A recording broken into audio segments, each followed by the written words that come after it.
7 sebab mengapa musibah datang bertubi-tubi. Yang pertama, karena banyaknya maksiat. Surah Yasin ayat 19 yang kita baca setiap hari. Kemalangan terjadi, musibah terjadi, malapetaka terjadi karena dosa keterlaluan kalian kepada Allah. Yang kedua, karena banyaknya orang berbuat zalim. Dengarkan surah Qasas ayat 59. Kami tidak akan menghancurkan satu daerah kecuali para penduduknya banyak berbuat zalim. Anak durhaka pada orang tua, istri yang berani kepada suaminya, perampok, pembunuhan di mana-mana. Ini mengundang bala bencana. Yang ketiga, mengundang bala bencana karena kelakuan tangan-tangan manusia.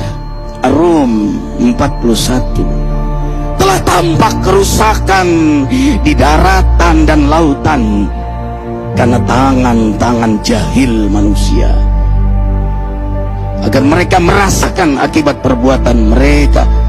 Sebagian mereka merasakan akibat perbuatan mereka, agar mereka kembali kepada Allah.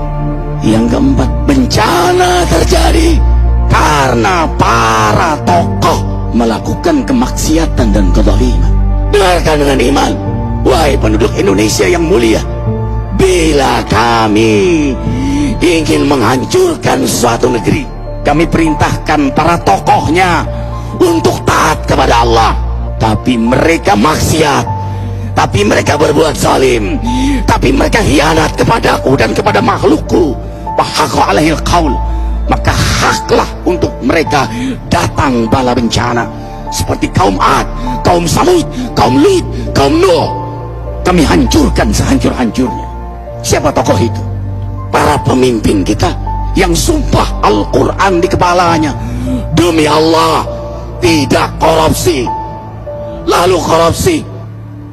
Siapa lagi?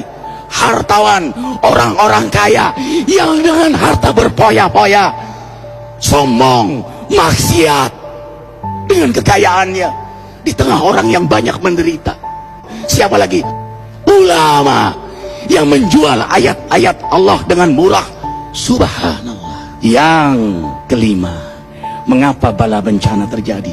Karena orang-orang soleh, orang-orang baik diam melihat kemaksiatan dan kemungkaran.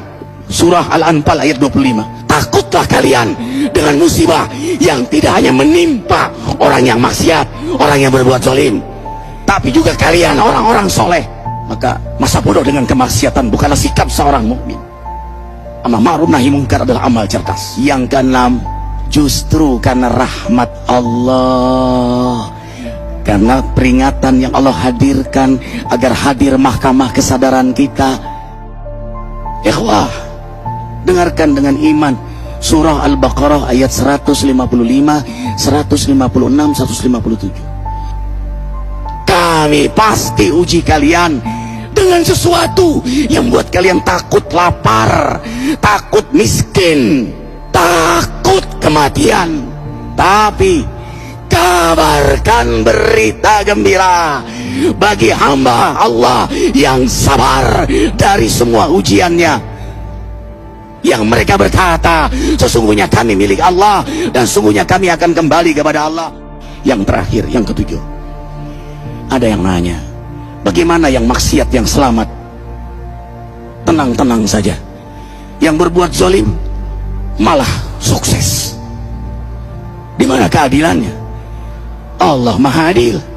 Dengarkan surah Hud ayat 15-16. Barang siapa mencari kesenangan dunia, lalu dia menghalalkan semua cara, apa kata Allah? Kami beri, tapi di akhirat tidak mendapatkan secuil pun kenikmatan, malah nikmat di dunianya menjadi bahan bakar azab untuk dirinya. Itulah istidrat. Lalu apa sikap kita sekarang? Orang beriman menjadikan peristiwa apapun sebagai jalan untuk mendekatkan dirinya kepada Allah.